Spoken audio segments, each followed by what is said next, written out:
All right, gang, so just a quick heads up. Instead of doing what I've been promising for ages, which is to get around to that audiobook, instead I went ahead and compiled all 10 years of the Blue Skies writing that I did and put it together in a fucking book.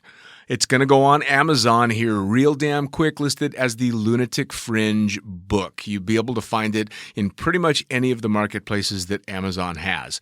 It is literally every single word I ever wrote from that magazine, and it's all put together in nice book form. You can buy it in ebook, you can buy it in paperback, and believe it or not, you can even buy it in fucking hardback.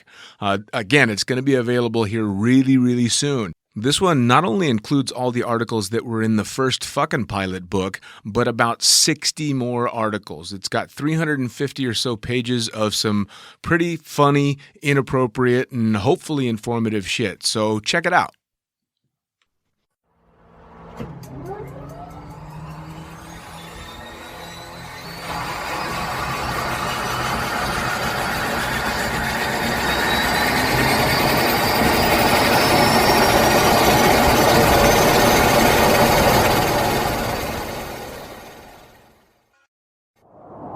Blue skies call. They seduce us, pulling us irresistibly upwards, reminding us to fly our own line, on our wings, and in life. We are the seekers, adventurers, being one with the air, feeling everything and nothing at once. That's the magic we chase. Follow the call. Find your pure, wild flight with NZ Aerosports. Of course, I absolutely love the NZ Aerosports business model. I mean, come on. One glance at an Icarus fuck yeah sticker and you know it lines up perfectly with the fucking pilot mentality. But outside their wonderful use of colorful language and a great company vibe, there's a long list of reasons to say NZ Aerosports fuck yeah. NZ Aerosports blows me away right out of the gate as a canopy manufacturer with a bold offer. They give you 10 jumps on your brand new nylon to decide if you want to keep it, swap it out, or even return it for a refund. I mean, seriously, how incredible is that? That's like getting halfway through a prom and deciding you prefer the slightly racier date that goes down faster. Seriously, they do that. If you're not madly in love with your new canopy after 10 jumps, they'll let you swap it out for another size or model, or even get your money back. And the range of canopies they've got? Man, they've got a style canopy to fit every jumper and every situation with models you know and trust. Like the Sapphire 3, the perfect choice for the beginner or intermediate canopy pilot. The Crossfire 3, when you're ready to kick it up that elliptical notch. The JFX 2, if you're looking to up your new swoop game. The Leia as the workhorse and dirtwater dirt beast. Or the Petra. The Petra cranks out crazy power and is nothing short of a record breaker. But hey, it's not always about speed either. Take the Kraken. Built as a low pack volume canopy specifically with wingsuiting in mind, she gives you all the performance you're looking for with the reliability you need that'll have you itching for that next formation, rodeo, or puffy cloud. So, the equipment is top-of-the-line kick-ass stuff as you already know, but how about the team? Well, the customer service gang is there to sort you out whenever you need them. Maddie and Beto are always there to help with Jen holding the reins.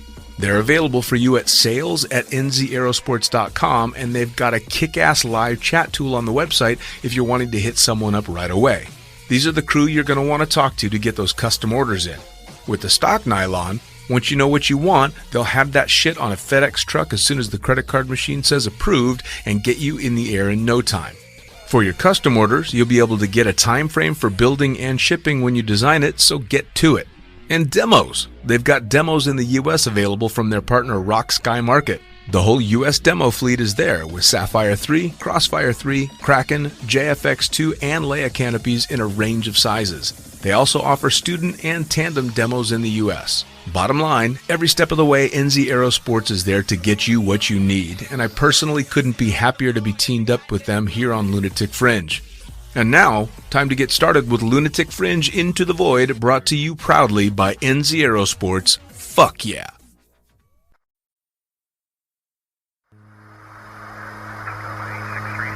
Coming straight from the cockpit, it's another episode of Lunatic Fringe with the fucking pilot.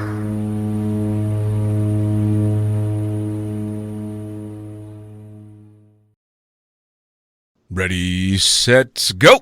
All right, back in the can for another edition of Lunatic Fringe Into the Void, and straight into it. Let's go. Who the fuck are you, and what do you do? My name is Moe Viletto. I am the owner and sole operator of Tailored for Survival, which is specializing in the design and sewing of life support systems. The design and sewing of life support systems. All right, you're going to have to expand on that before we get too far. Tell me about life support systems. Well, I didn't want to lock myself into like Moe's parachutes only. I enjoy designing and coming up with different things. For example, I had a project I did for the military. Do you know what a maple seed is that falls out of the tree? It's a little seed with a wing on it, and we called them helicopters as kids. Sure. I was building these for the military, or doing prototypes. They're about 3 feet long. They were made out of Kevlar. And for the seed, they had a special magic piece of metal. And they only gave me a block of wood because it was top secret, whatever that metal was. They would drop these things from aircraft by the hundreds or shoot them up with cannons. And they had a computerized brain on it. And these things would spin at 30,000 hertz. And the little computer would guide this thing into like tanks and jeeps and things like that. And the fact that it's spinning so fast, that piece of metal just tears everything up like a drill. It just throws shrapnel everywhere. Jesus. So when they brought this to me, they were having issues. They were testing these things out in a wind tunnel. So they'd get this thing started with an electric drill, and they would stand in the wind tunnel with garbage can lids and try and keep this thing in the center. Well, they were spinning so fast that the metal was busting through the Kevlar. Oh. So they had already gone to 2 other design companies, and they kept reinforcing this Kevlar and overstitching and doing all this crazy stuff. And when they brought it to me, I looked at their drawings and I went, oh, this is simple. And I just eliminated the stitching and put a fold where it was blowing out. Huh. So I built them to their specs, and then I built one to my specs. And when the engineers showed up to pick them up, I showed them my design, and they went, oh, fuck. Why didn't we think of that? It was just so simple. They over-engineered the shit out of everything. Well, that sounds like the military, though, doesn't it? Yes, absolutely. Well, so I want to jump way back, though, because I think we definitely jumped the gun and got way ahead of ourselves. You started out in my favorite sport on the planet a few years back. I did. You've been in skydiving for a little while. When did you find skydiving and doing? I'd call it extreme sports, but back then it wasn't extreme sports. It was just doing stupid shit, right? Yeah. It still might be stupid in some people's eyes, I'm sure. Oh yeah. So how did the journey begin for you? I grew up, it must have been like in the 60s. There was a black and white TV show called Ripcord. And I don't remember like the storyline or any of that, but I remember these guys parachuting basically. And then every summer, there was a demo. Would have skydivers jump into the ball field at our ball games. And this was where in the States? Freeport, Pennsylvania. Okay. Small town, 1,200 people maybe. Everybody knew everybody's business. But the local ball team would have these exhibition jumpers come in. And I'd watch these guys come in downwind under their rounds and just hammer. But it just looked like something I always wanted to do. I got drafted in 1971. I ended up in Fort Huachuca, Arizona, down by the border of Mexico. And there was a guy that I was stationed with from Texas, Jimmy G. Watson. He was a crop duster pilot. Okay. So he said, let's go into Tucson. I'll rent a plane and take you for a ride. And I'd never been in a small plane before and thought, oh, this is cool. Let's go. So he rented out this little acro plane, took me up. He's flying through the desert, touching the wingtips on mesquite bushes, flying under power lines, like crop duster pilots do. All right. He shut the engine off once and landed dead sticked it in on a dirt road out in the desert. He says, "Hang on, I'll show you what I just learned." He was taking some acro lessons. Oh Lord. So he was doing a hammerhead stall. I think that's when you dive the plane and then you pull up until it stalls and you pitch it over and it spirals down. Is that? It's pretty close. Yeah. Hammerhead? Yeah. Well, when he did that, I was in the back of this plane and I could see the back of his head, the dashboard, and the earth. And I thought, oh, that's just got to be the greatest picture. So I pulled out my camera and I said, "Do that again, Jimmy." Took off my seatbelt. I knew nothing about planes. And he pulls up and he goes into this hammerhead, and I'm bouncing all over the cockpit. I shut off the engine, cameras flying, everything. He goes, "What the hell are you doing?" I said, "I want to get a picture." He goes, "You never take your seatbelt off in a plane." So that was my introduction to negative G's, I guess. That's a hell of an introduction. We saw a couple airplanes or a couple canopies out in the distance. I said, "Let's go check that out." So we went over and landed, and there was a first jump course. It was $40. Oh. So we signed up right then and there, static line. Made our first jumps. I landed. I said, "I want to do this the rest of my life." I bought a parachute right then and there for $90. Now, this was back when they had the old military surplus, right? Right. Oh, Jesus. And what attracted me was it was real high overcast that day, and relative work was coming of age. People were barely getting 8-ways. It was a big deal to get an 8-way. And I watched the Twin Beach go across, and I watched 8 people get out of this with this high overcast, so I could see the little dots up there. Sure. And the distance between the first guy and the last guy, it's like, that last guy is flying. He's not falling. He's going horizontal. Yep. I want to fly. Because a lot of us have had those flying dreams. Sure. You know, I'm sure you've had them. Oh, yeah. And I thought, that's what I want to do. So I was into horizontal movement. And with today's wingsuits, my dream has come true. Oh, it's insane. The jump forward, I mean, because you're talking all the way back in like the gypsy moth days, right?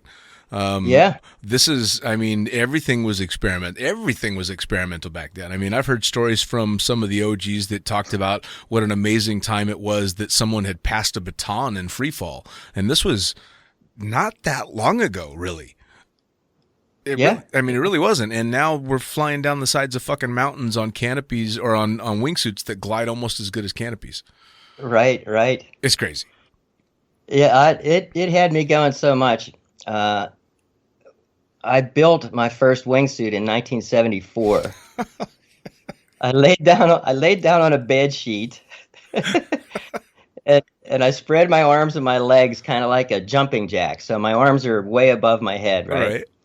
I had my mother trace me out, and I sewed this thing up, and it was basically a wing from my ankle to my wrist, nothing in between the legs. All right. And 90-some people had already died on those early gypsy moth days. Sure. And a lot of their problems were spinning or not being able to get their handles. Right. So I thought, okay, I'll put a shock cord, a bungee cord in from my ankle to my wrist, and that'll give me flexibility. I'll be able to get my belly mount reserve and pull all my handles if I need be. Sure. So I went out and I jumped this thing, and the bungee cord stretched and stretched and stretched to its max, and then it shrunk. And then it stretched and it stretched to its max and shrunk. So I didn't go anywhere. I just went down. Right. Inflate, deflate, inflate, deflate. So it failed. I only jumped it that one time because I didn't really go anywhere. Right. And then in the year 2000, the first modern wingsuits came out. So I bought a Birdman Classic, And since then, I've probably made, in the last 20 years, I've probably made 5 or 6 belly jumps. It's been nothing but wingsuits for the last 20 years. Oh, that's fantastic. I've got $20,000 worth of wingsuits up in my bin. That's The fantastic. technology keeps changing, you got to play catch up because there's always something new and better. For sure. Now, you said when you started jumping, you were drafted in the military, so you ended up doing a stint in the military, yeah? 2 years, yeah. So how did the jumping play in after that? I mean, you get to do that first jump course, but you're still belong to Uncle Sam at that point. So how did you transition into becoming a full-blown skydiver? Well, after I was stationed in Arizona, I ended up in Maryland. That was about 5 hours from my parents' house. I had about 24 jumps. And the local drop zone in Maryland, their Cessna only went up to 3,500 feet. Well, the drop zone back at my hometown, they went up to 7,500 feet. Big time. So every weekend, I'd drive the 5 hours just to go and get that extra altitude and visit my parents and a place to stay and all that. Sure. So I ended up with doing that 5 hours of travel. Got out, moved back in with my parents. They thought they'd get me all on track and send me to a tech school and, be a machinist and how it's supposed to be. Right. That didn't happen. They forced me into it. I flunked out to show them who was boss. Sure, of course. Of course. And then they finally resigned to, okay, well, this is what he does, but he's, we're not going to feed him for the rest of his life. He's got to do something. I mean, well, what did they think of that? Because, I mean, you're talking about a time when, I mean, even now, if a kid comes back to mom and dad and says, I want to be a professional skydiver, they're going to be going, what the fuck did we do wrong? But you're talking about back in a time when being a skydiver was just nuts. Nobody did this. Oh, they were ashamed of me because the whole small town, is your crazy son still jumping out of them parachute thingies? My son works at Oberg's. He's a machinist. I'm a grandfather, all this stuff. And right. No, they weren't happy. So 1974, I bought a brand spanking new Volkswagen Beetle. Back then, a brand new car was $2,000. Can you imagine? So I bought this brand new car. I took all the seats out except the driver's seat. I built a little home in there. And actually lived in there for 8 winter seasons. Wow. 8 years in a VW Beetle. Yeah. Holy shit. Traveled around the country. I became a parachute rigger. I was one of the first tandem masters before drugs. Yeah, man. I've seen some old photos and stuff like that. I can't even imagine what the opening shock must have been like on every single jump. Oh, brutal. Fuck. I took a guy once. I'm just a peanut. I'm like 5'6". I took a guy that was like 6 something, and he went out and he just went stiff like a plank. So we're tracking across the sky at 180 miles an hour. Right. Norm Kent is next to us filming, trying to keep up, And Moe goes for a ride. I'm hammering and beating on this guy, trying to get him to, arch. There's only one way to stop this: deploy. Right. Boom! Oh, Jesus. But basically, I couldn't take it. I was too small stature, and without the drug, they were controlling me, so yeah. I didn't last very long as a TI. I was one of the first AFF instructors before USPA accepted it. I was part of a trial with New Dimension Flight School in California and Paris. Oh, okay, cool. And these guys, the one guy took his girlfriend and pretty much said, we're going to teach her how to jump by holding on to her. And putting a radio on so we can talk her down later on. Sure. So I was a part of that. Wow. Well, and that eventually got pushed into, it was Roger Nelson, wasn't it, that really pushed for AFF, wasn't he? Yeah. Yeah, he took both of his kids when they were 4 and 5 years old or Yeah. something like that. Yeah, because I remember I talked to Melissa, and she said the same thing, that AFF was not a thing yet, and the USPA was against it, and Roger just basically said, fuck you, I'm going to do it the way I want, whether you like it or not. Yeah. And you know what? That's what I really like. I think he may have even been on the USPA board. I know. I think Bill Doss was at one time, and Bill wanted to do things. Of course, Lodi. Yeah, yeah. Oh, Bill man. wanted to do things his way. USPA is like, no, no, no, no. And Bill went, well, fuck you. I can do it myself. Yep. You don't have to belong to USPA. So I wanted to ask, because we've exchanged emails back and forth, and you always sign off with the same thing, which is a statement that most people nowadays in skydiving would cringe at, but it still makes me laugh. You keep saying boogie till you bounce. Boogie till you bounce, yeah. So and I want to ask, because you come from the original generation of skydivers, not parachutists or people that just jumped out of airplanes, but you were a fucking skydiver. And you came up when the boogies were huge in the World Freefall Convention, and people were bouncing a fair amount. And this dark sense of humor kind of was all throughout the sport. And of course, nowadays skydiving's a lot more politically correct than it was. But back then, boogie till you bounce and blue skies black death was just kind of the norm, wasn't it? Oh yeah. When we were doing big formations, another one of our sayings was get in or go in. If you didn't going in was easier on you than taking the punishment from your 40 or 50 other buddies saying, you fucker, you didn't get in. Right. Get in or go in. Jesus Christ. But, it was almost like laughing at death. And if you think about it, it's happening around us all the time. Nothing against these people, but I know you interviewed some families and stuff, and how they've balanced in a way like, oh, I'm having a kid, and should both of us be in the airplane? Or, well, do all three of you get in the car together? Sure. When I'm driving a car, everybody's trying to kill me. When I'm jumping out of a plane, I'm only trying to kill myself. Sure. I like that. Well, I mean, you started out, and it's still to this day one of my favorite T-shirts ever in skydiving was, I remember when sex was safe and skydiving was dangerous.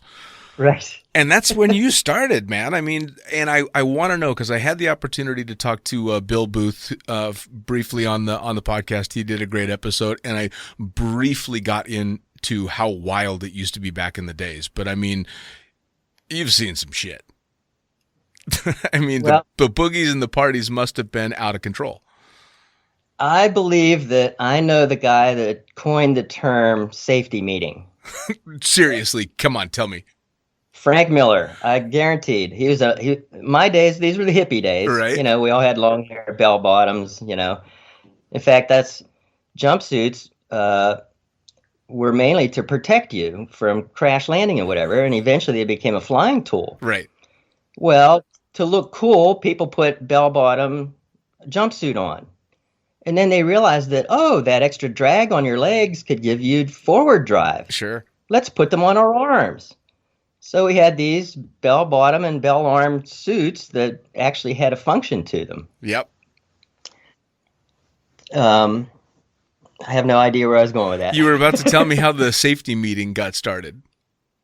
Oh, Frank, yeah.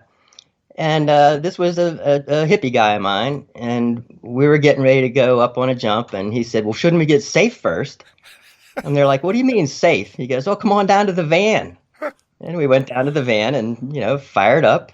Awesome. And it got everybody, got the jitters away from everybody and calmed everybody down and put them all on a even keel, so to speak. The only problem is with all these safety meetings, you'd have brain locks because you'd forget what the points were. Right, for sure. Well, I remember Bill telling me one of the best things about learning how to jump in the 60s and 70s was the drugs were better. Yeah. Oh, you knew what you were getting, Yeah, that's what he's like. Yeah, it was fantastic. The drugs were much better back then. I mean, so the events and the parties and the stuff has changed a lot since it was all getting started out, especially because you kind of came up in the 60s, but you've seen the entire progression of the whole sport and the culture behind it. And what's good and what's bad about what's changed to you? I don't see anything bad. I think it's just part of the evolution, just how things change.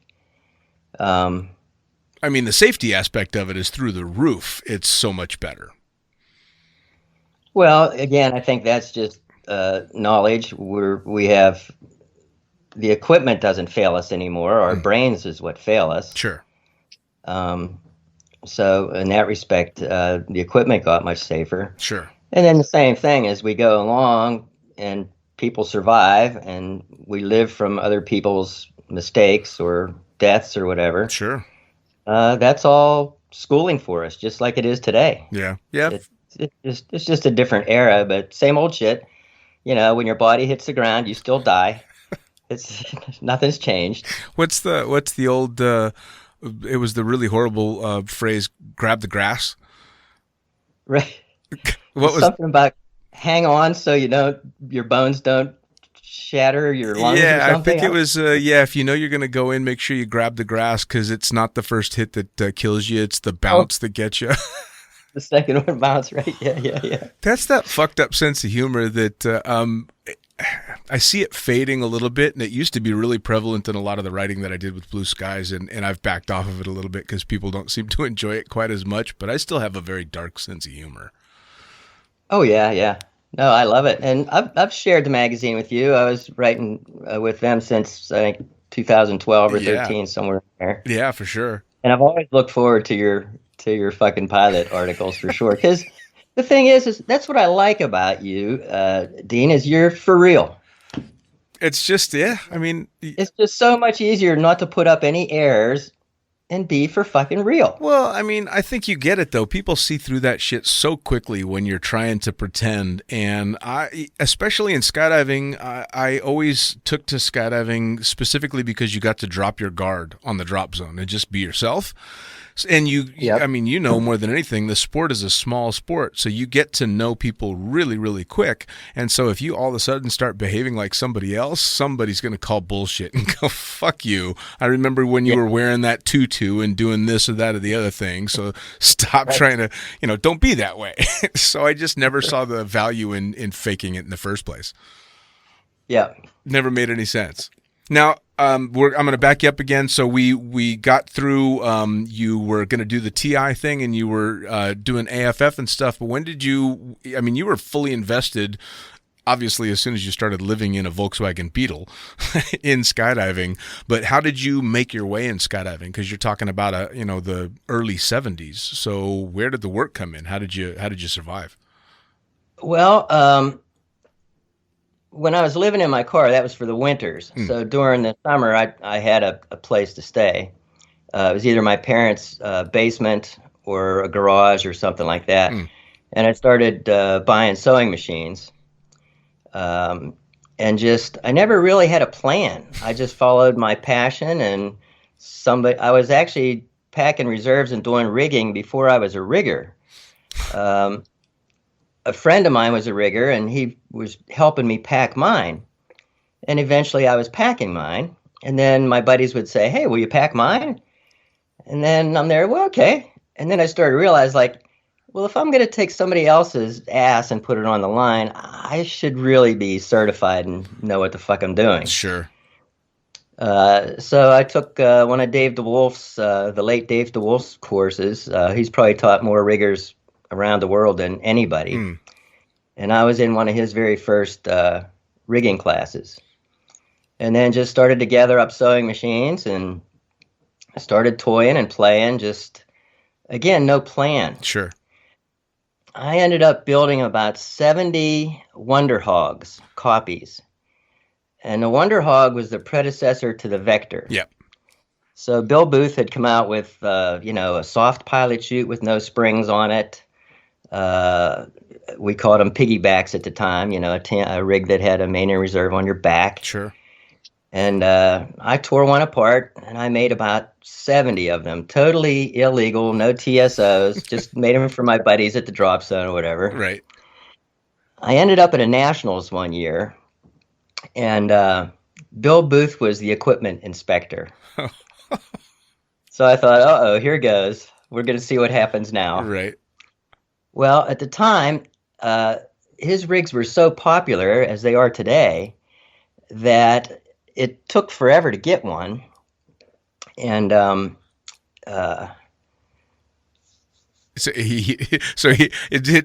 trying to picture this. You're walking up and handing him a copy of his design.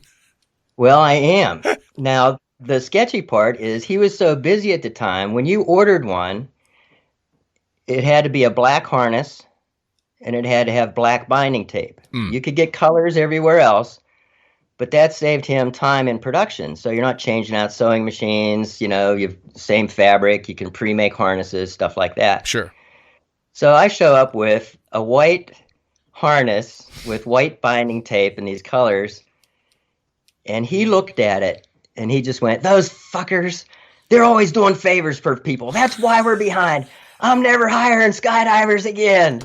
And he never looked at the pack and data card or the TSO. He just threw it back in my face and said, "Get the fuck out of here." So I actually told him that, I think last year at some PIA convention or something, I flattered him and told him that I made 70 copies of his rig and told him about that particular incident there. And I guess, 50 years later, he's not too angered about it. Yeah, it'd be kind of tough to get mad at this point, but I suppose it's, what is the old saying? It's better to ask forgiveness than permission. Yes, yeah. So 70 rigs, man, that's no small chunk of cloth to sew together there. That's a big fucking job. Yeah, and it just snowballed into eventually building base rigs. So I was one of the first manufacturers of base-specific harness container systems. So now when you did that, what were you taking your innovation from? Just because you knew it was going to be a single canopy system, and so you kind of worked around that? Well, I made my first base jump at a bridge day, and I think it was 82. Okay. And it was pretty much people were skydiving off the bridge with a few modifications. Big Sure. pilot chute, long bridle, mesh slider, something like that. Sure. And I was watching horrible body positions, crappy pack jobs, fuck up after fuck up, and the shit was still working. Right. And I thought, wow, if we had like specially designed gear and if we took a little more attention to detail, this could be at least safer than it is. Sure. Not safe. It's safer than what we're doing. We're Right. skydiving off a bridge. No. Well, at the time, Carl Banish was alive, and as was Jim Handberry, and they came up with a Velcro closed rig. Yep. So it was a container, and they would either zip tie it on to an existing harness or hand tack it on or something like that. So there wasn't really a rig that was a harness container from scratch. Sure. They were just taking these containers, and there wasn't that many. It was only Carl and his buddies, so there might have been, if a dozen of those containers out. Wow. And at the same time, they were pretty prehistoric. They were like 1.5 feet thick. They were big, bulky, not very aerodynamic containers. So I came out with a rig that I called the Edge. And you could get it in black, or black with your choice of black. Small, medium, or large. Nice. So I could really shit these things out. Sure. And just word spread. I had no website or no technology like that. And just word of mouth. I was selling them all over the world. Wow. Well, I mean, base jumping fucking just took off like crazy because the first time I ever saw base jumping in person, I was at the 96 or 97 Bridge Day. I went there with a guy by the name of Will Forshey, who hired me to film all the landings. And so I saw a lot of people that should have been dead that walked away from it. Yeah, yeah. And all of them on base gear or most of them on base gear by then. But I mean, it just mushroomed and went out of control. You must have been working your ass off if you were basically the first one putting out a container. Well, I was, and then when other people started to see that there was room for competition, it started to happen. So a handful of other people started doing the same thing. And then when I saw like, oh, now these guys are having, you can get whatever colors you want. You can get monograms. We became into the look at me generation. And it's like, well, these guys, they've got to have every color of the rainbow of thread, every color of the rainbow of binding tape, webbing. Now all their money's tied up in stock. I said, you know what? I don't want to compete. Right. So I just backed off and let them have it. Jesus. I mean, come on. You sewed together the first wingsuit what year? 74. 74, you sew yourself up a wingsuit. Then you sew together the first fucking base rig. What didn't you start? That's awesome. Well, the same thing with base jumping. It was, pretty egomaniacal. Sure. And I just couldn't handle those kind of people, the me generation. So a lot of my base jumps were alone. And I grew up as a woodsman, hunting, fishing, trapping, taxidermy, making my own bullets, all that stuff. I was an outdoorsman. So nice. I liked the wilderness base jumps. But what I found is I'd be in the mountains and maybe hike for 4 or 6 hours and get on top, and it's not jumpable and it's not survivable. Right. And do I want to hike back down? Do I take the risk of jumping off? Do I freeze my ass off and try and survive the night? So I was doing stupid and unsafe things. So I came up with a rig that I designed, and I called it the Parapack. And I just took one of my base rigs and I made it expandable so that it would expand away from your back and give you a storage area about 1 foot thick. Okay. So I hike into the mountains and take my tent, stove, sleeping bag, fishing pole, binoculars, first aid kit, everything I needed. I could survive in the wilderness for 5 to 7 days. Oh, shit. And then jump all this shit off. Wait, so you're jumping off? You're doing a base jump with your tent on your back? With like another 40 pounds on my back, yeah. And then that just turned into, I was taking clients like into Yosemite. I took a 350-pound guy up El Cap for his birthday. Jesus Christ. So it's like a 5-hour hike.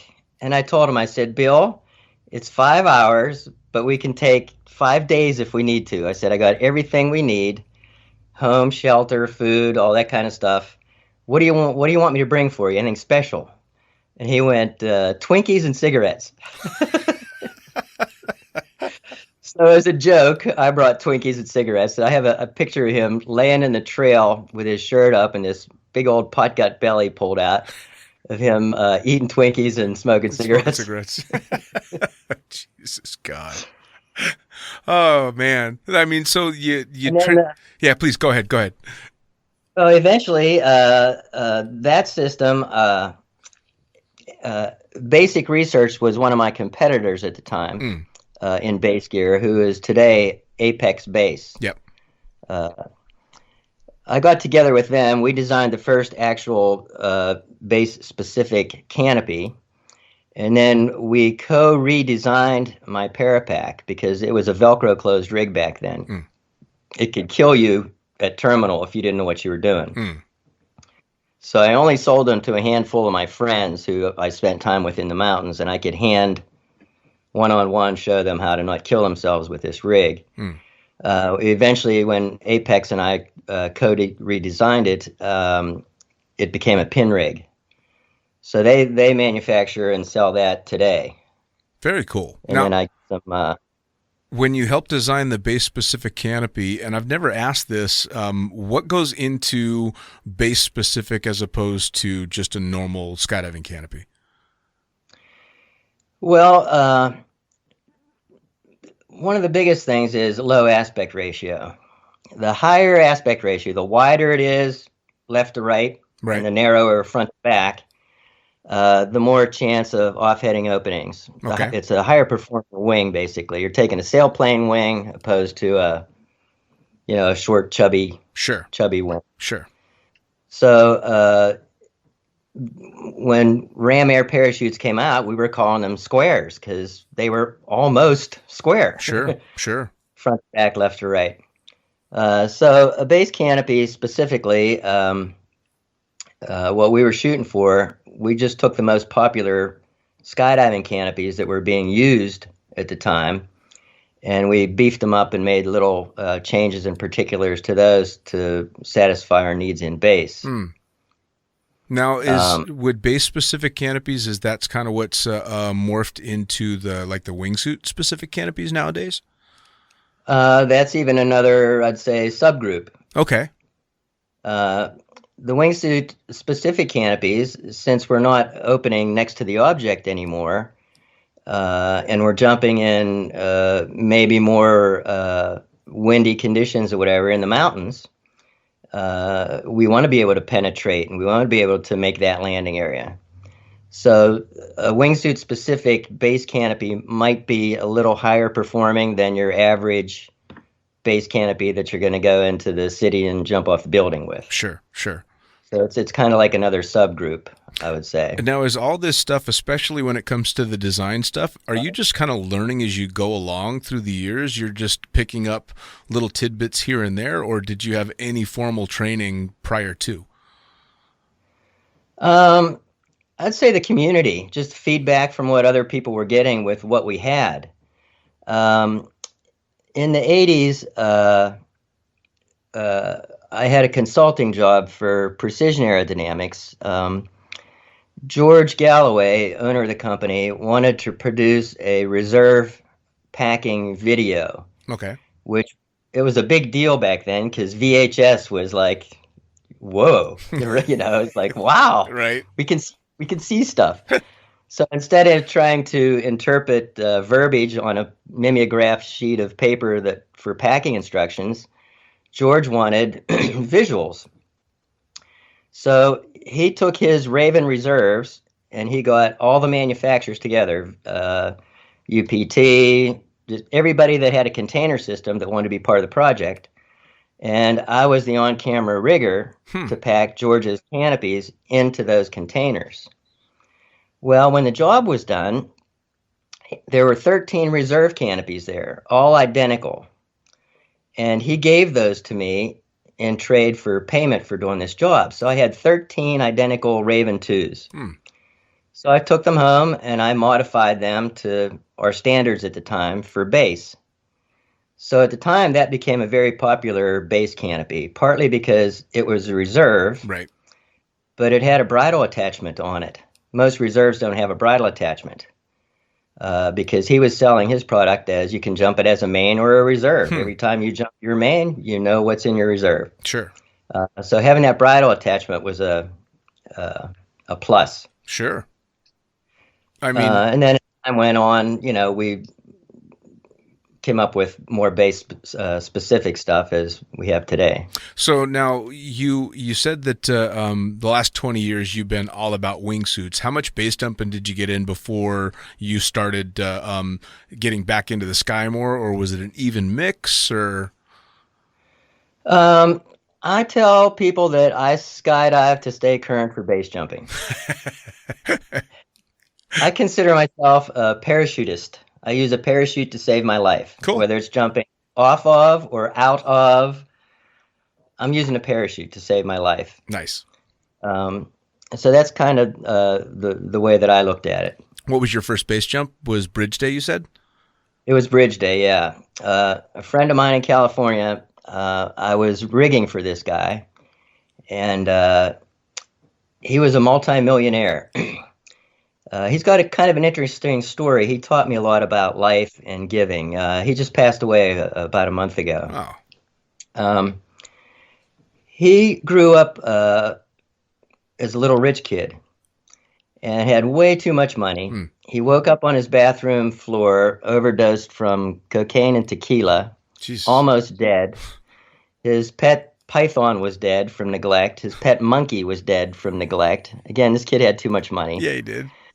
Well, when his dad realized that my kid's a fuck up, he cut him off. So now he had nothing. Right. He bought a typewriter for $25. He and his girlfriend rented a garage. He started an insurance company, became a multimillionaire, got off all the drugs and alcohol and everything like that. Right. This guy, he took two young gangbangers that were going to go to jail. He took them off the streets and convinced the judge that he would take care of them. Those two young boys run his company today. They put their siblings through college. This guy, Ralph, he's an amazing guy. I kept seeing him buy clothing for little girls all the time, and he didn't have a little girl. Right. Well, his best friend had a heart attack and died, and he ended up raising his two daughters. Oh, wow. All this guy did was give back, give back, give back. Well, when he heard about Bridge Day, he goes, "Hey, what's this bridge thing? Let's go check that out." And I said, "Ralph, I don't know anything about that." He goes, "You're a rigger, figure it out." So we went down there with our skydiving gear, basically modified, and made that one jump. And then that's what enlightened me. Like, this sport needs, base-specific equipment. Sure. So that kind of got the ball rolling there as far as... So when you built the first base rig, were you the one doing the test jumping? It was. It wasn't that big of a deal, though, because the shrivel flap, which is Velcro that holds everything shut, the technology behind that, Jim Hanberry had already figured out. So mine was just a more sleek design that was a harness container complete system. Sure. Now, this is back in the beginning of base jumping as well. It's obviously still very frowned upon in a lot of places, but back then you were a full-blown fucking criminal if you were going out and flicking buildings and stuff. So, I mean, you're trying to run businesses while you're also doing this cloak and dagger stuff as well? Yeah. You gotta love it. Yeah. I've spent my time in jail and been chased by the cops a lot. I was chased through the Arizona desert for 4 hours with a helicopter and a SWAT team with guns for jumping off a bridge. Are you serious? What the fuck? What? Now, I assume that they caught you with all that. They did. My buddies and I had jumped, and we were packing on the sandbar below, and this roving sheriff, right out of the book, this guy's got the tan uniform on, the badge, the aviator sunglasses, just Buford. Yep. I wrote a story in Blue Skies about him, basically, named Buford. And he got a loudspeaker out and said, "Come on up, ladies, you're all under arrest." And we looked up and said, "Okay, when we get packed, we'll come up." And I said to my buddies, he's not going to come down here. We'll just hike up the canyon. We'll sleep in our gear tonight. Might be a little rough, but he's not going to come down here. Right. So we packed up. We started hiking up the canyon. And little did we know, but on both sides of the canyon was a dirt road. So the next thing you know, we hear some rocks. We look up. He's up there. "Come on up, ladies." We're there. Fuck. So we go up the canyon further, and it teed out to a T. We could go left or right. We went right, followed this dry, sandy stream bed up, and found one lonely mesquite tree, shade. We're in the Arizona desert. Right. So we start to hunker down in there, and we're feeling pretty good about here's where we're going to spend our night. And I hear a helicopter. Jesus. And I'm thinking, surely that's not for us. All we fucking did was jump off a fucking bridge. Come on. Well, it flies right over top of us. We can see up through the glass bottom and the bottom of the bubble. And next thing you know, I hear this crunching. Guy comes up over the hill in a SWAT uniform with the gold SWAT letters on his hat, gun out. "Come on out, ladies." What the fuck? I come out with my hands up. I said, "Sir, what did we do that was so wrong that you're pointing a gun at me?" And right then the sheriff showed up and he went, "You jumped off my bridge." I went, okay, put the gun away, Jesus Christ, man. That's a bit over the top. A little bit. Yes. Oh, so they chilled out a little bit and ended up paying a big fine for that, going to court. Oh, Jesus. Well, it just, none of that makes sense. I mean, I remember hearing the story of Frank after he had jumped off of El Cap, landed, and was running away from the Rangers because he didn't want him to take his gear. And of course, he ended up drowning in the Merced River. What the fuck? Yeah. I mean, Right. all because he jumped off a cliff, which people fall off of climbing all the damn time. Right. I don't understand that stuff. Now, you said that you did a lot of your base jumping backcountry and you did some pretty sketchy shit. I got to hear, there's got to be a number one on that list. What was just the outright stupidest fucking thing you did? There's probably a lot of ties in there. I'll take the top two. I'll tell you what, my first wingsuit base jump was pretty scary. Okay. Terrain flying, proximity flying, there wasn't even a name for that yet. It didn't exist. Right. And my first wingsuit base jump, that's what I did, not by choice. Oh, no. So I had a Birdman Classic, which was a very small suit. Sure. I remember it. Had plenty of skydives on it. Felt good with it. I went up to Half Dome in Yosemite. The vertical on Half Dome is about 1,800 feet. And then there's a 3,000 foot talus. And it's about a 60 degrees, roughly, slope. And it steps down in like three steps, like three layers. And went up there with my Parapack system. So not only was my first wingsuit jump, I have 40 pounds extra on my back, a very non-aerodynamic container, it's a foot thick. Right. And exiting at 10,000 feet. So the density altitude, has a lot to do with your launch and everything. I launched off there, ended up going head down. I'm there, fuck, this isn't going to work. Right. And I thought, well, when I pull out, it'll be a regular jump, and I'll just deploy. Well, when I pulled out of the dive, you know what happens then? It converts into horizontal, and the fucking thing took off. Sure. So here I go. All right, I'm flying. Uh-oh, I've got to clear this ridge. So it's either like I have to pull or I have to clear the ridge. And I could see that, okay, I'm going to clear it. I cleared it. Now I'm in this belly of this first step. And it's like, here comes the next one. I'm either going to hit it or I go to pull. Same thing. I hung in there, cleared the second ridge. Third one's coming along. Same thing. I've either got to clear it, just barely got over it. As soon as I got over it, I deployed because the next thing is the earth. Yeah. So I deployed, barely made it to my landing area. So that was a pretty scary, sketchy one there, I'd say. I'm just picturing like the camping gear rattling around on your back as you're trying to clear these steps, like the little metal fork and spoon in the cup. And right. Impact and the gas container explodes. Yeah, dude. That's talk about burning in, right? He burned in. That's fucking great. That's like something you'd see in a Looney Tunes cartoon, man. the skydiving when the fucking Roadrunner and the Coyote jump out and pull the handle and all the dishes and shit would come out. Right. Oh man. How the fuck are you still alive with that? If that's like not even, if there's ties to that story, like there's better ones than that. Oh, I just off the top of my head, I'd have to like really dig through my logbook or something. I don't know. I mean, all right, so I get that that you had this rig designed to be able to do this outback stuff, but did you not think that perhaps that might negate the whole wingsuit part of it?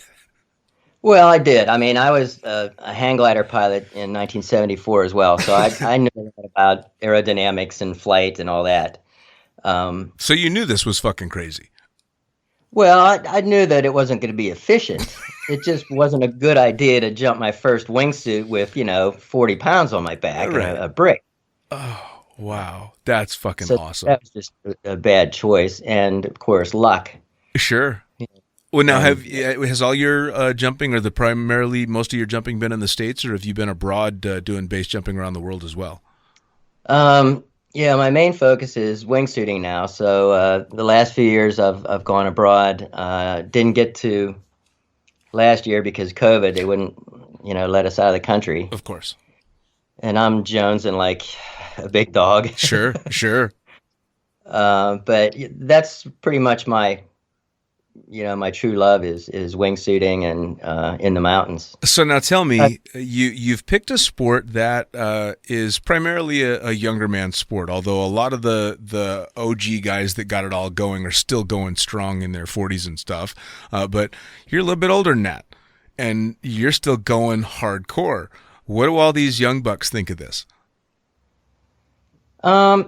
I don't think they think, because I think they were just doing what I was doing. When I was younger, age wasn't, it didn't have anything to do with what we were doing. Sure. A lot of the people that I looked up to that were 10 years, 15 years older than me and still doing it, I think part of doing it is what keeps you young. Sure. Oh, no, I completely agree. I absolutely agree. I mean, that's probably my favorite thing about the sport is age seems to be completely irrelevant to most people.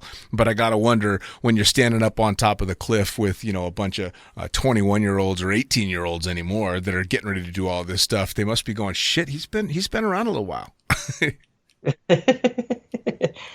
I don't know for sure, but I'm guessing that I'm probably the oldest wingsuit base jumper, oldest active, let's say, wingsuit base jumper out there. I don't know too many people that are 69 years old that are still hucking themselves off mountains. Exactly, but that's fucking epic. I mean, that's the thing, right? Is you really, I think it's that kind of thing that keeps you young. It's certainly that type of thing that keeps you mentally young, because you're still doing the same shit that you were doing when your parents were trying to disown you.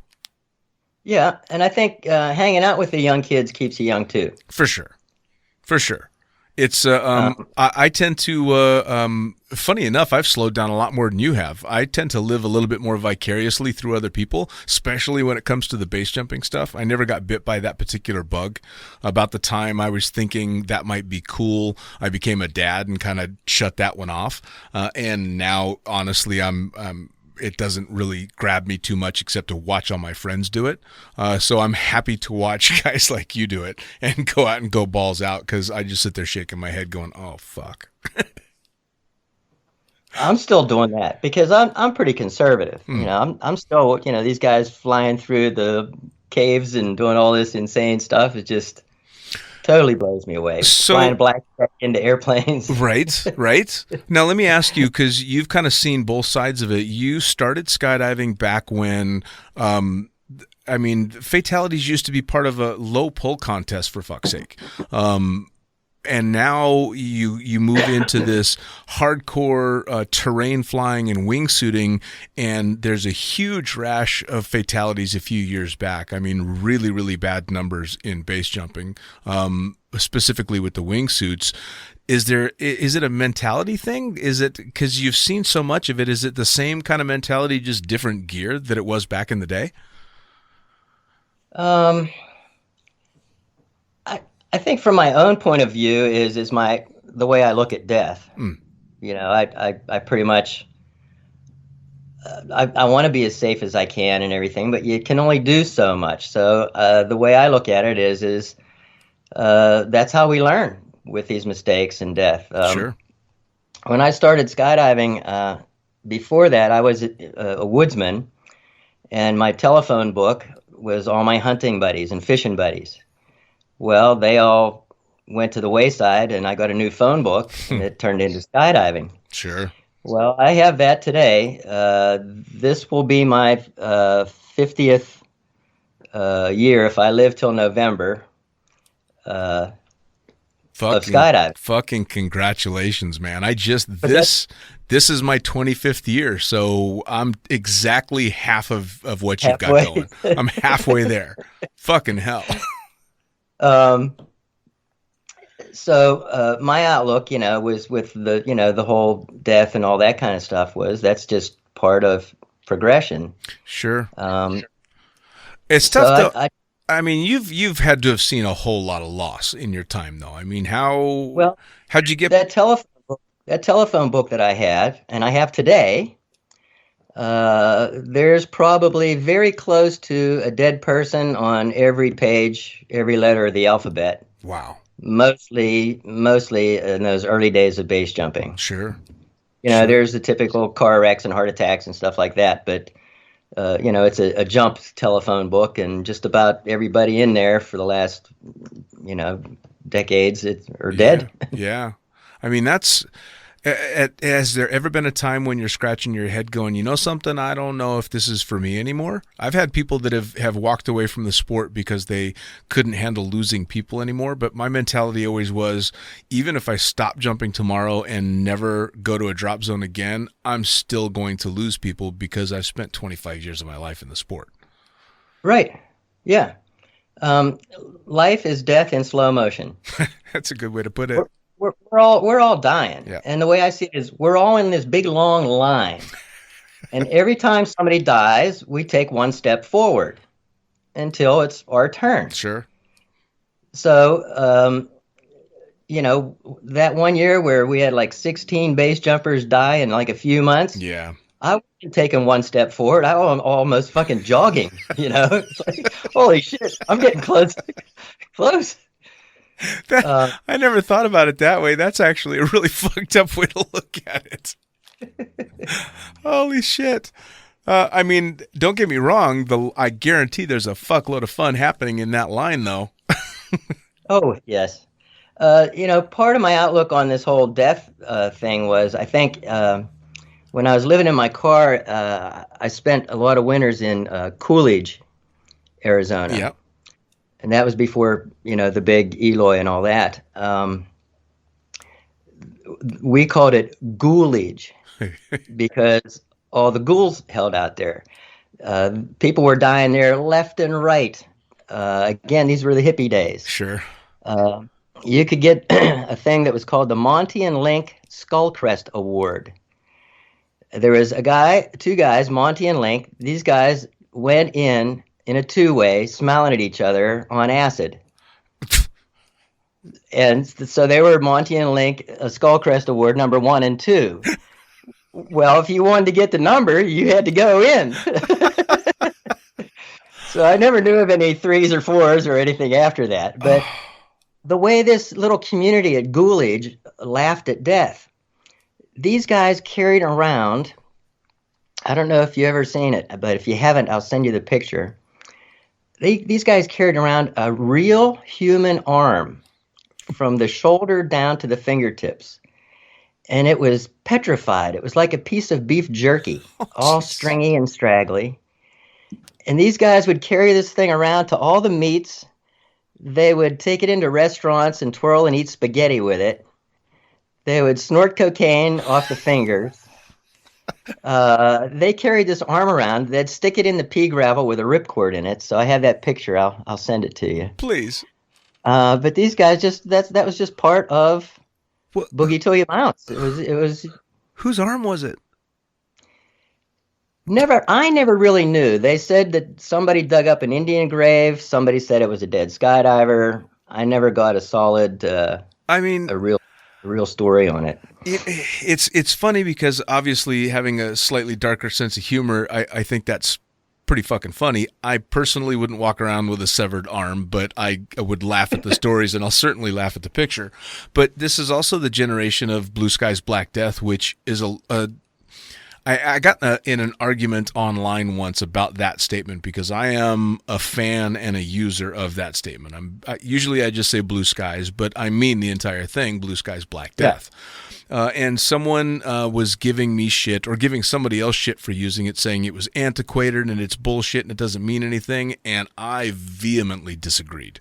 I was downright pissed off. I'm like, look, this is saying Blue Sky's Black Death to me is the same as telling a good friend that I love him. If I mean what it means, then it's a perfect thing to say. And it just kind of encapsulated the earlier skydiving mentality that I don't think it's lost. I think it just is not quite as in your face as it used to be. For me. Yeah.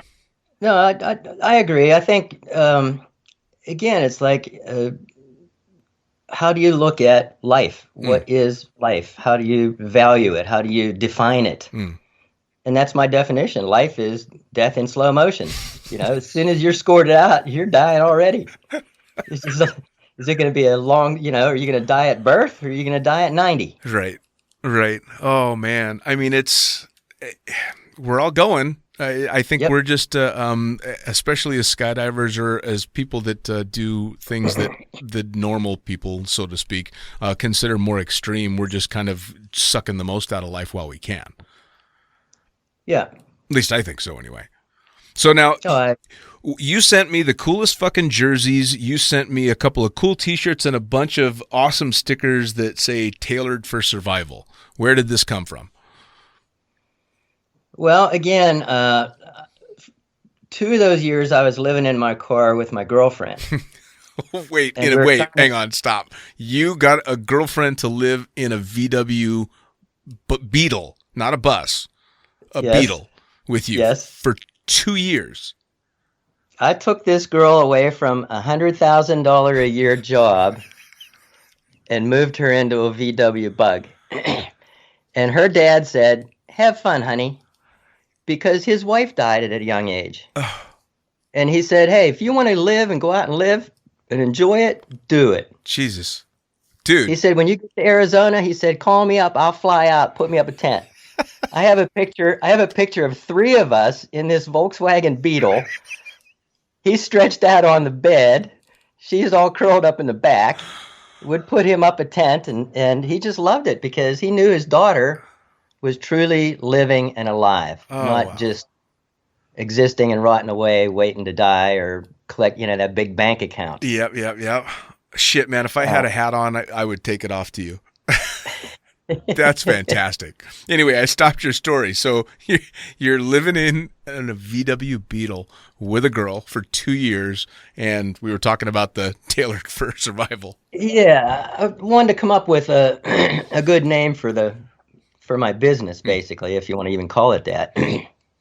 And again, not wanting to be Moe's Parachutes, because I was working on hot air balloon repairs. I was sewing up just about anything. My mom's broken bras, whatever needed fixed, I was sewing. Right. So I didn't want to be limited to the parachute industry.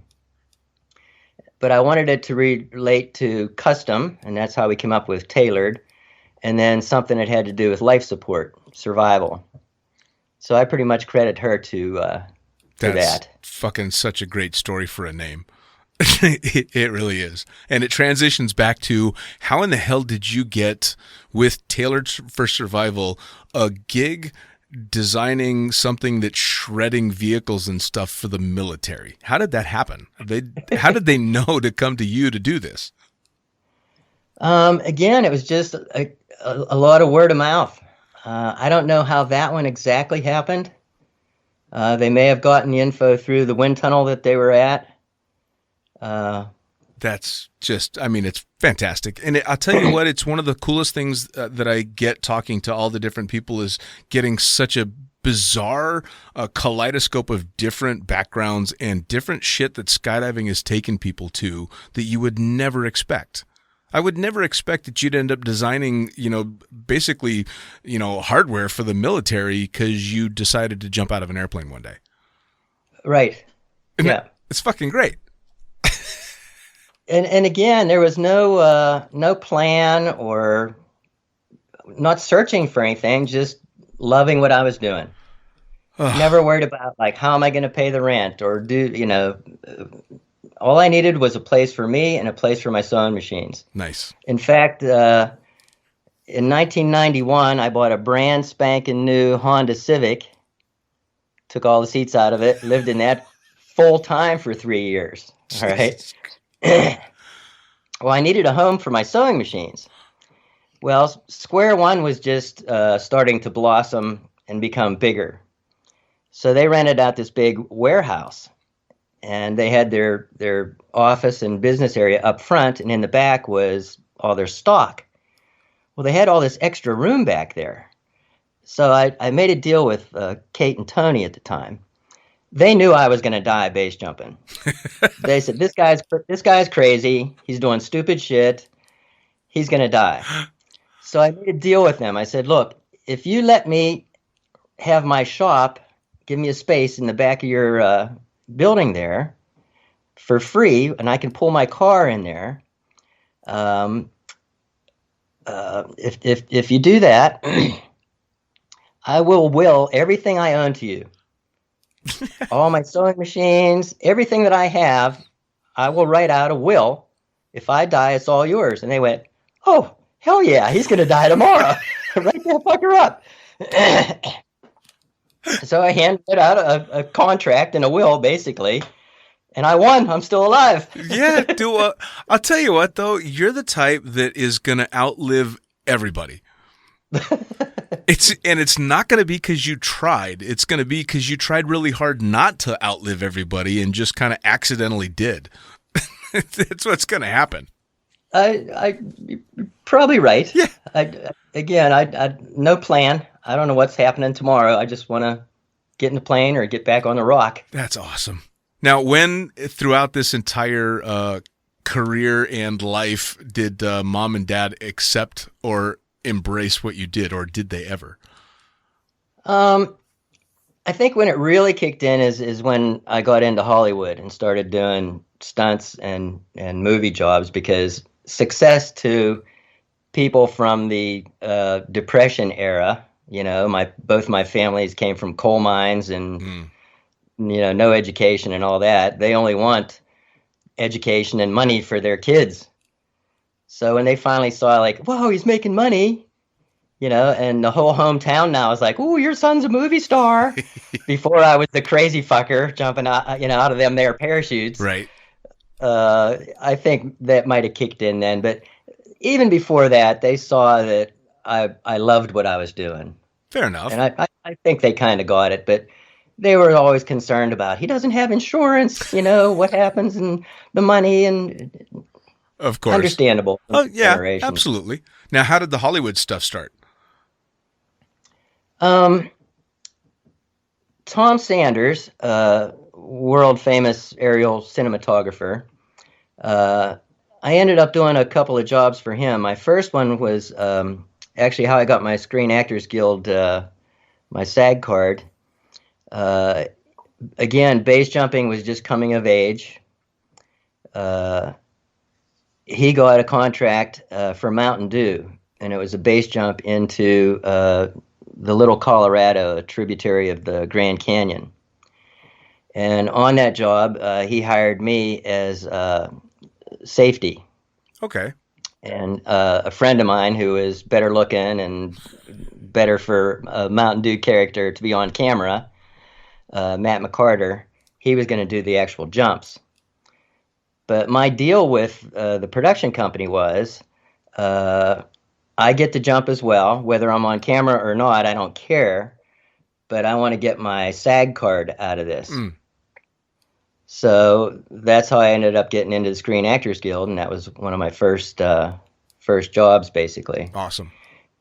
And then Tom was getting a lot of stuff at the time, skydiving and base jumping. So I did a lot of ground crew safety or any specialty rigging for a lot of his jobs. Ended up doing about a dozen feature films, about 24 TV commercials, and television shows, specials. Well, you did a couple of big films, didn't you? Drop Zone was the big one. And that was, if I'm not mistaken, was this not the base jump through the glass window? It was. Please tell the story. That was 1994. Please. Well, I was hired on that job to double as Michael Jeter, short, balding, nerd, computer nerd looking guy. And what they did is this guy, he ended up making a lot of tandem jumps. They would tandem jump him into the top of buildings, and they'd break into the computers and all that. He was the nerd. Right. So I was hired initially to be a tandem passenger to make these jumps. And we're landing in, downtown Miami. We're landing in downtown LA. We're landing on roofs of buildings. A lot of, night jumps, jumping out over the ocean, just a lot of crazy stuff. There were no base jumps in the original script of the movie Drop Zone. And as time went on, the producers saw one of Tom Sanders's little put together films, and part of it was me jumping off some buildings. And they went, "Who is that guy?" And they went, "Yeah, that's that little shit over there." And they come over to me and said, we were in Miami at the time, and they said, "So you do this base jumping stuff, right?" And I'm there, yeah. And they said, "Do you think you could jump off that building over there?" And I said, "Well, I've been here for a month, and I've already picked the locks to the roof of that building, and the one I'm staying in. And the conditions haven't been good because we have this city that heats up during the day, all this concrete and glass and everything, next to a cool ocean. So there's always this heating, cooling. Even if it's not true wind, there's some sort of circulation. And base jumping in the city, I've got hundreds of building jumps, and rarely any of them have any wind at all.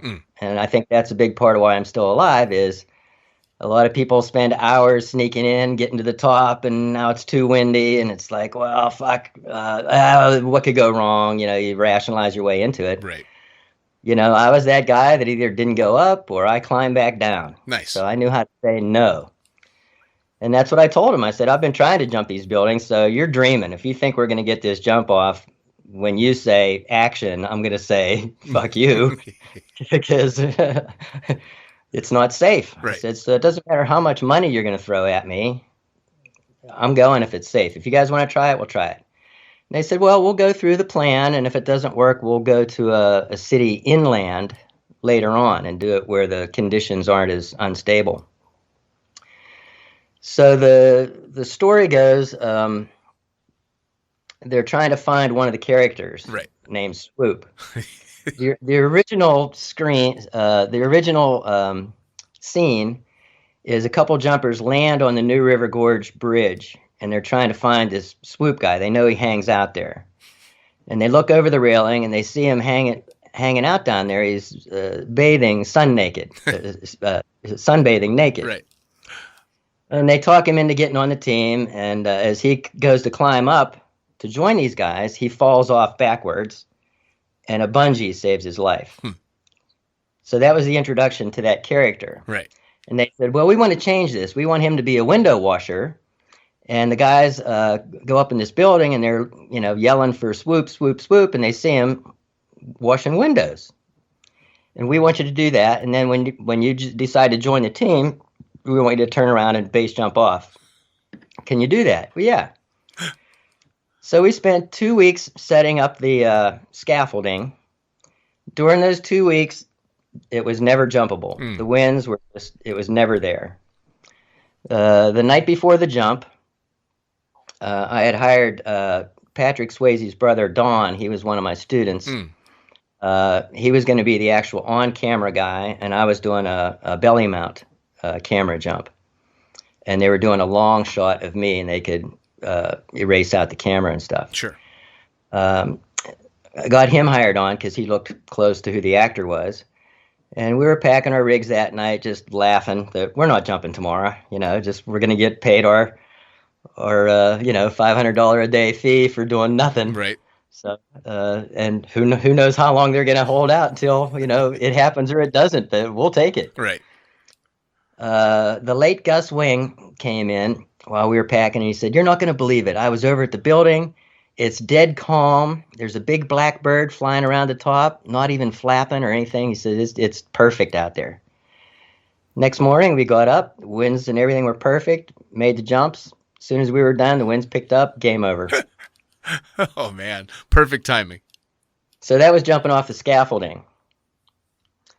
So at the end of the movie, they decided to change the end of the movie as the final kill scene. Right. And that's where they land on the roof of a building.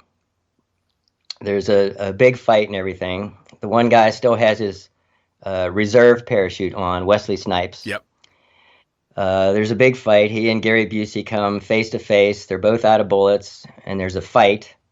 And during that fight, Snipes tackles Busey, crashes through a glass window from 300 feet, deploys his parachute, and drops Busey into an oncoming vehicle. Yeah.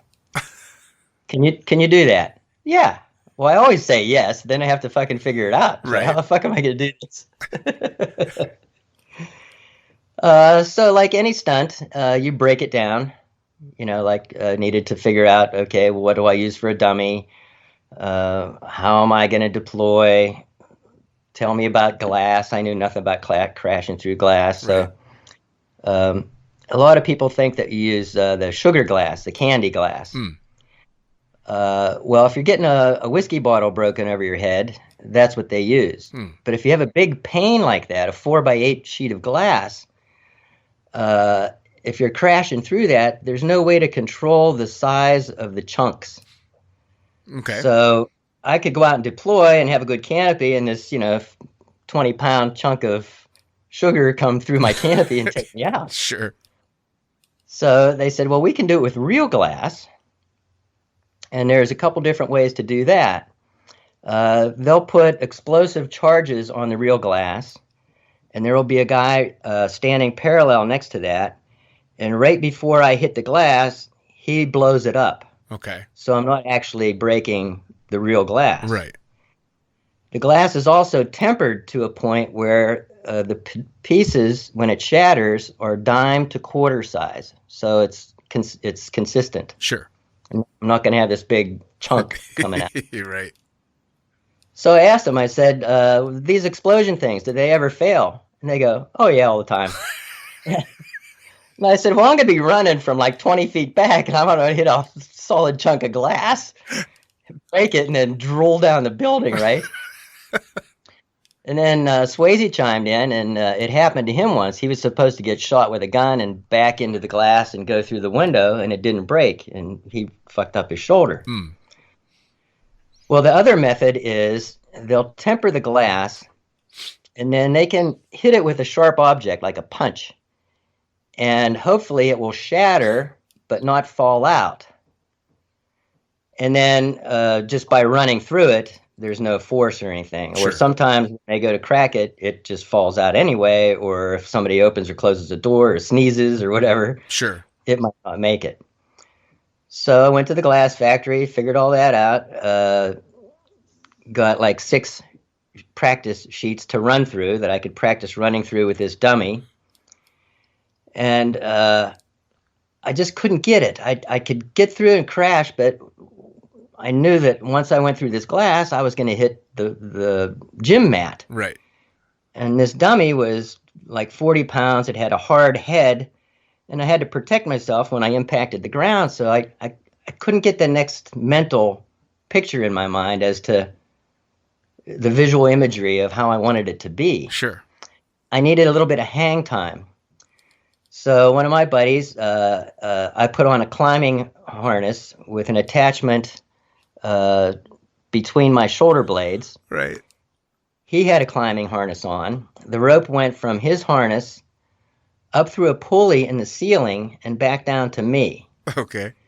So he would be standing next to the window, and then when I would run towards the window, he would run away from the window towards me.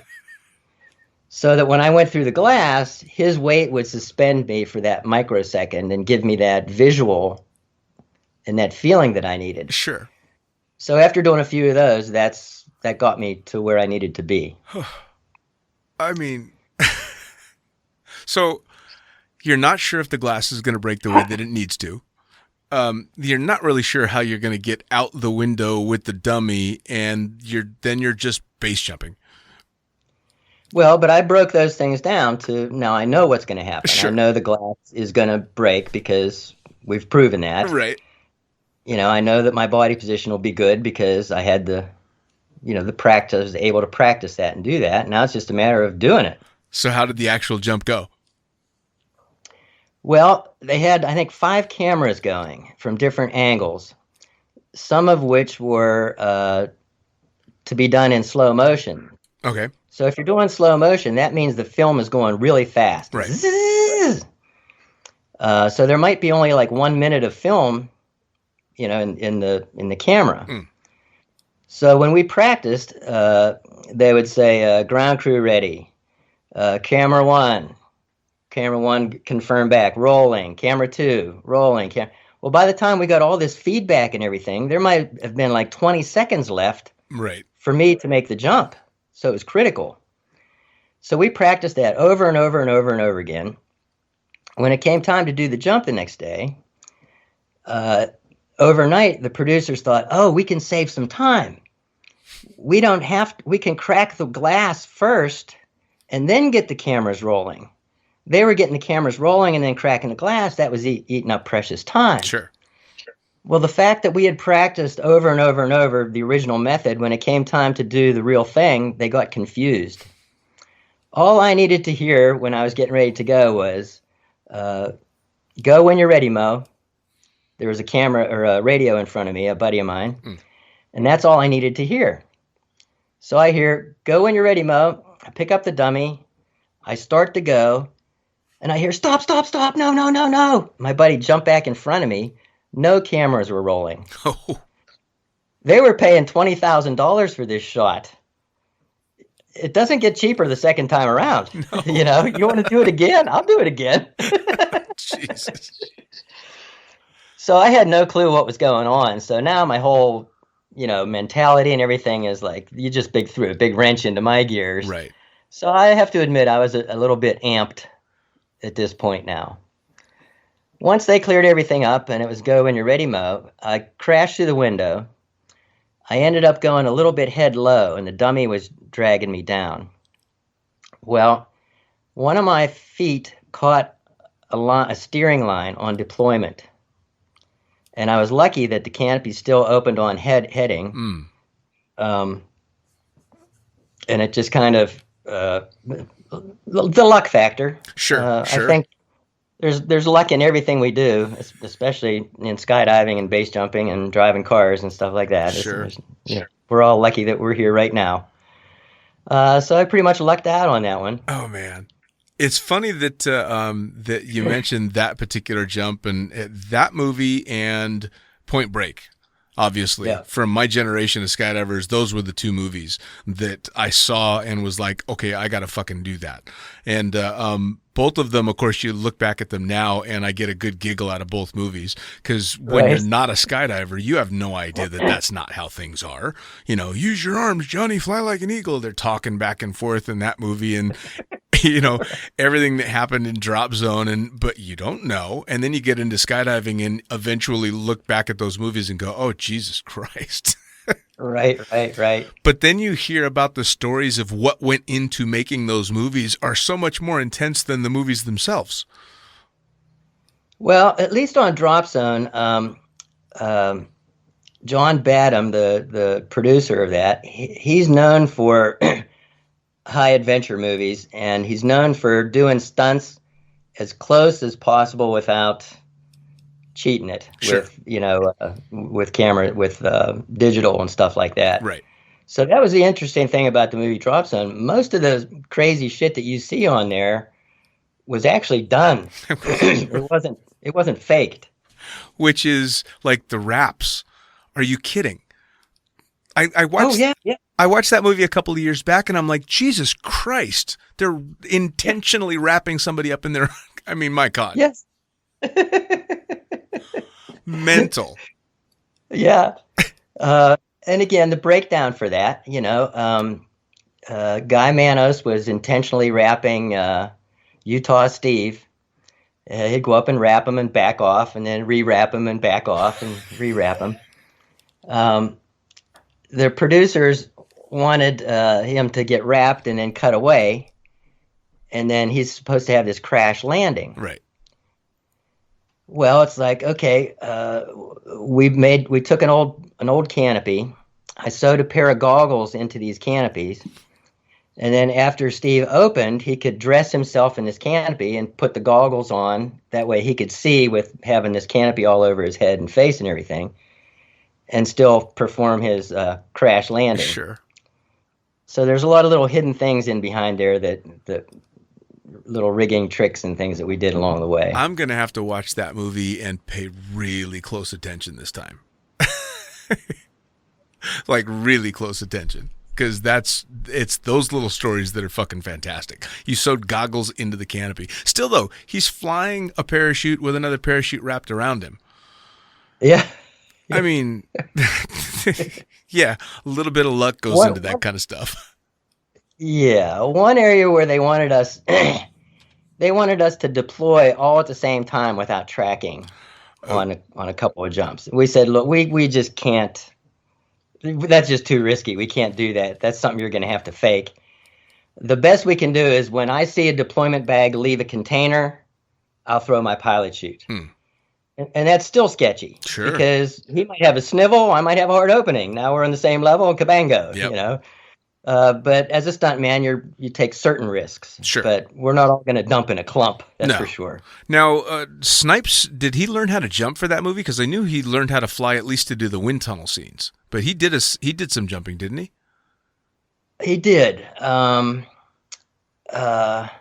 He wasn't like Swayze, because I mean, Patrick Swayze did all his own jumps for the original Point Break, but Not all, but yeah, he did it. He did some, yeah. But no, yeah, Snipes did jump, as did Michael Jeter, the guy I was doubling for, the nerd. yeah. He had about 60 jumps. Oh wow.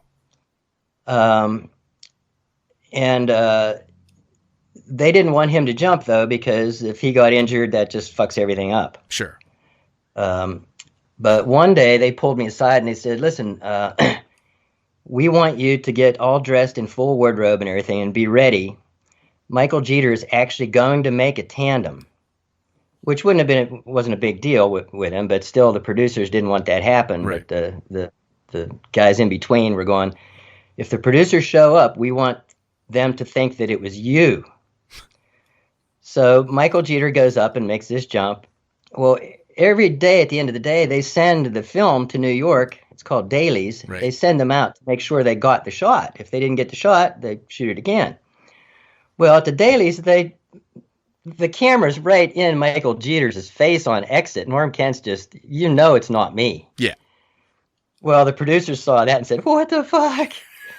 And they said, Michael, we liked it, but just please don't do it again. The stunt guy's disposable. You're not. Yes. So he actually ended up making a jump, and I think we took one of the second unit directors Nice. on a jump as well, on a tandem. So he thought, like, he can do this. Sure. He's got 6 skydives. There's no reason it's safe, Sure. Well, it's funny because, I mean, even now, I know that if actors and actresses are under contract at the time and they happen to be near a drop zone, there's been a few times that I've tried to get people that were working, doing filming and stuff, and they're like, I'd fucking love to go jump, but I can't. I'm under contract. Yeah. They won't let them take the risk, which, fair enough. I mean, but especially now, these movies are, God knows how many millions of dollars to produce these things. So I suppose you don't want your actor going and snapping themselves. They didn't even want Snipes riding his motorcycle. Really? But he did. In fact, he was a really, really cool guy. He invited us all over to his place for a party. Nice. And that's rare that an actor invites, the lowlifes over. But he understood he knew skydivers. He knew who we were, how we acted, how we looked at, our perspective on life and stuff. Sure. He had a lot of that too, just being a motorcycle guy and Sure. a driver too. So he got us. That was another funny thing about that movie in particular too, looking back on it. I remember when I watched the movie originally thinking that the characters that they were, the way that they were portraying skydivers before I was a skydiver, I'm like, people can't actually act like that. And then, of course, I became a skydiver and went, oh, actually, those are pretty mellow personalities. Right. By comparison, I'm like, that's actually pretty chill. So Right. For anybody listening, if you have not seen the movie Drop Zone, you have to check it out. It's, if nothing else, it's a fucking good laugh, but it's actually a really fun movie. And now you're listening to somebody that did some stupid shit to make it happen. So you need to check it out. Now, It is a pretty hokey story, but this, like I said, most of the stunts were for real. Nice. Very little stuff was fake. So as a jumper, you can at least appreciate that. for sure. Well, I was lucky enough years and years after I'd started skydiving, I had the TV show Mythbusters came out to Skydance when I was jumping there to try and break the point break myths. And we had to see if you could free fall for 90 seconds from 4,000 feet, We had to see if you could talk in free fall, and we had to see if you could catch another skydiver if you jumped out 15 seconds later. So they took the dummy from the show. They called him Buster. We threw him out of the PAC 750 over the landing area at 4,000 feet, and of course watched him go in.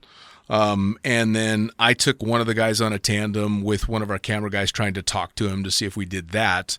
And then had another guy jump out after I took the second guy, and he tried to bomb down to catch us. So it was just kind of a laugh that all these years later, I was on a TV show trying to bust the myths of the movie that got me to start skydiving. Right. Which I thought was funny as fuck. I remember that, the Mythbusters. I remember that. Yeah. It was a lot of fun. It was just a good time because I got to take both Grant and Tori, I think was his name, on the tandems, and my other buddies are trying to do this. And I've been watching Mythbusters for a couple of years by then, so I was a fan of the show, and of course a huge fan of another very hokey skydiving movie, Point Break, which, and again, if anybody listening hasn't seen the original Point Break, dramatically better, other than the wingsuiting scene, than the new one. Yeah. In my opinion, the wingsuiting scene is badass. The rest of that movie's crap, I think. Anyway, so as a jumper that's seen it and been there and done that, I want advice from you to people that are just looking at getting into the sport, whether it be skydiving or skydiving on their way to base jumping, and people that are wondering if they should keep jumping. They're just kind of scratching their heads and going, I'm not sure what else I want to do with this. What advice do you have to those two groups of people?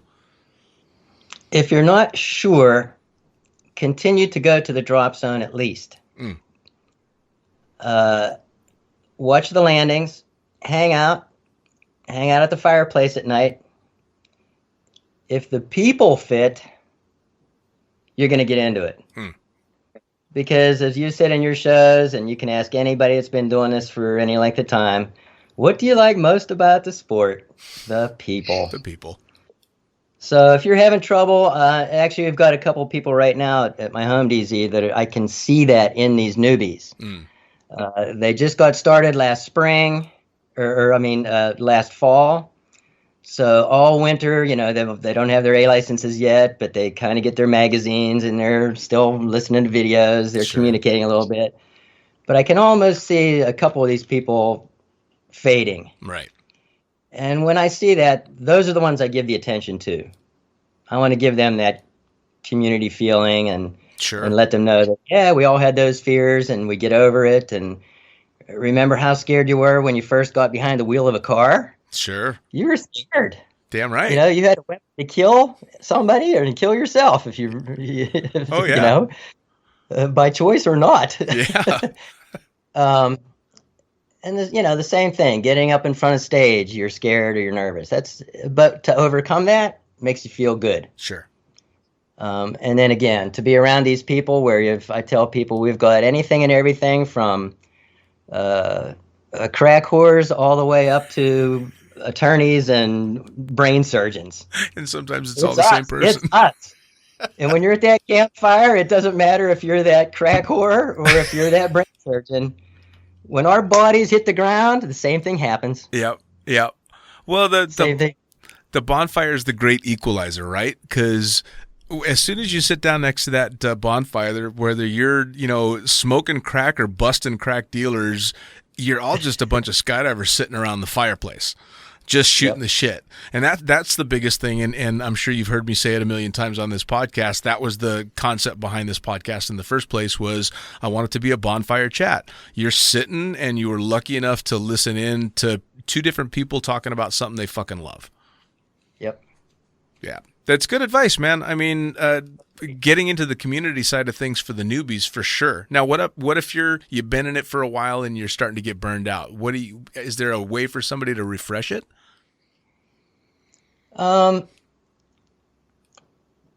If there's a burnout, it's like, what's causing that? Do you need something new? So, if you've been on your belly for a decade and now, all the kids in the human blender standing on their heads and all the other crazy shit that's going on, do you want to progress to free flying? Do you want to sky surf? Do you want a wingsuit? Sure. You want a base jump, and I hear that one a lot. Like, oh, how do I get started base jumping? Right. Well, you already have by skydiving. Yeah. If you try and land in the same place, be finicky and understand your equipment and your gear. Base is very equipment oriented. Work your way into to something new. Find somebody else that you can see that energy and connect yourself to their hip. Sure. Ask them for some coaching or training. I had somebody else give a great piece of advice exactly like that, and they basically said, spot the person on the drop zone that looks like they're having the most fun and go figure out what the fuck they're doing. Yeah. And if it's not something that you want to do, find somebody else that's having a good time and go and do it, which is, I mean, come on, that's what we're doing it for in the first place. Right. Yep. So now, how do people find out about the badass jerseys and stuff that you sent me? How do they find out anything involved in Tailored for Survival? How do they track down Moe Viletto? Good luck. Well, Blue Skies was when people wanted to know something, I'd say, Google Moe's Monday Memoirs, and it'll take you to Blue Skies magazine, and there'll be a bunch of stories on there, and you can learn about me and my antics over the years. Mm. Well, that's no longer. Blue Skies is no longer online. I don't really do any facey, tweety, any of that stuff. You and I you're lucky this is happening right now. I can't believe this is like first try. It's like, holy shit. Oh, I fucking love it. This is perfect. You know what you need to do, and specifically since Blue Skies isn't online, you need to start a fucking blog. You need just a page that you can sit down and type out these stories, because you've got so many amazing stories and a lot of heartfelt stories and a lot of crazy stories that should be shared. Yeah, I have a hard time sitting down behind a computer. I really do. It's tough. Yeah. It's just. It gets to be a bit mundane. Let me tell you. Here's a good caveman computer story, right? Please. So for years, people could say, Moe, you should get a computer. You should get a computer. And I'm there, man. I said, that's not me. I can barely even run a cell phone. Right. I said, by the time I get a computer and learn how to do it, I'll already be dead. I don't want to waste my time, with the frustration of all that. Right. So one day, my buddy Tom, he brings up this 10-year-old Mac laptop. He goes, here, Moe, you can have it. And I said, Tom, if you give it to me, I won't respect it. I said, as soon as I have a problem, I'll throw a brick through it. He said, well, then I won't give it to you. I'll loan it to you. Then you have to respect it because it's not yours. Fair enough. So I said, well, he goes, let me show you a couple things. So he showed me, like, I can do a lot of rigging research on there. I can find out how to repair my sewing machines on there. I can communicate with my friends. Yep. Porn. Okay. Now you got me, right? Endless porn. That's all the internet's for. All right. So I take this thing. Now I'm addicted. I'm using it. I open it up one morning and the screen is black. I figured, okay, it's 11 years old. It's dead. But now I need one. Right. I have to have a computer because that's how I communicate. That's how I masturbate. That's how I do everything. I need a computer. So I call up my gay girlfriend, Cindy. I said, Cindy, I need a computer. Take me out shopping.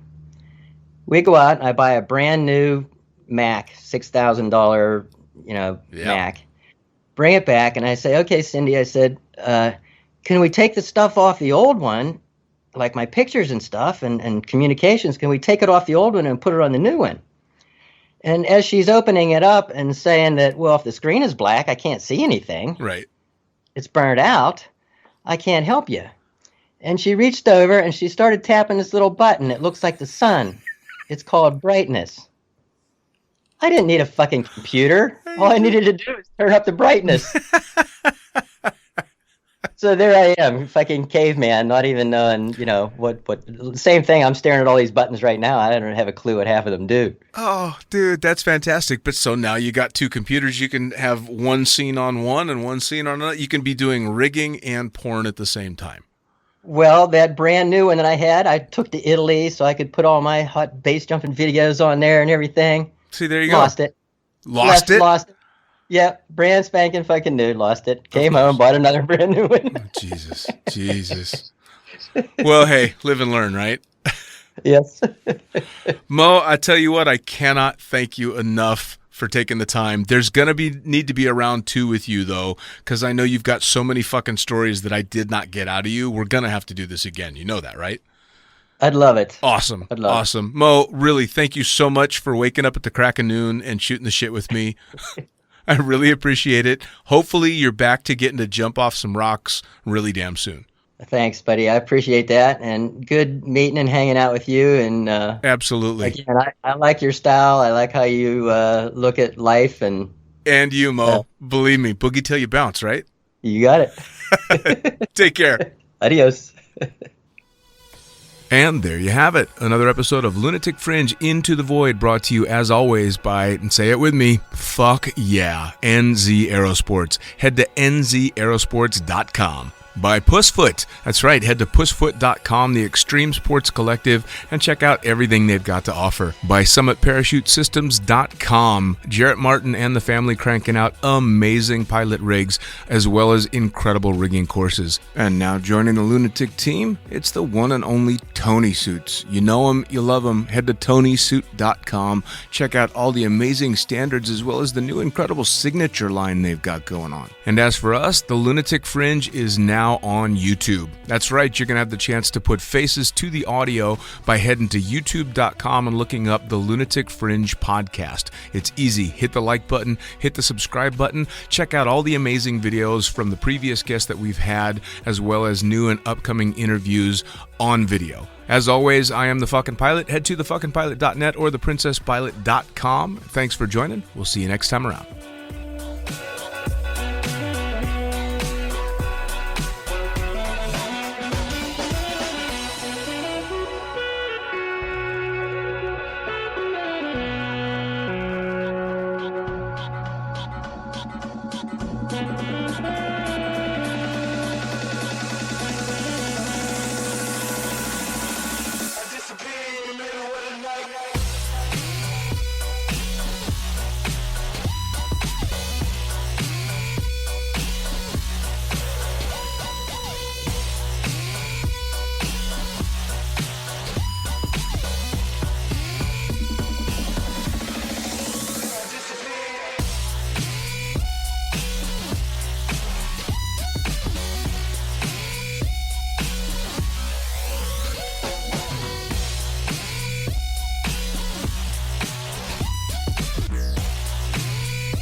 Damn.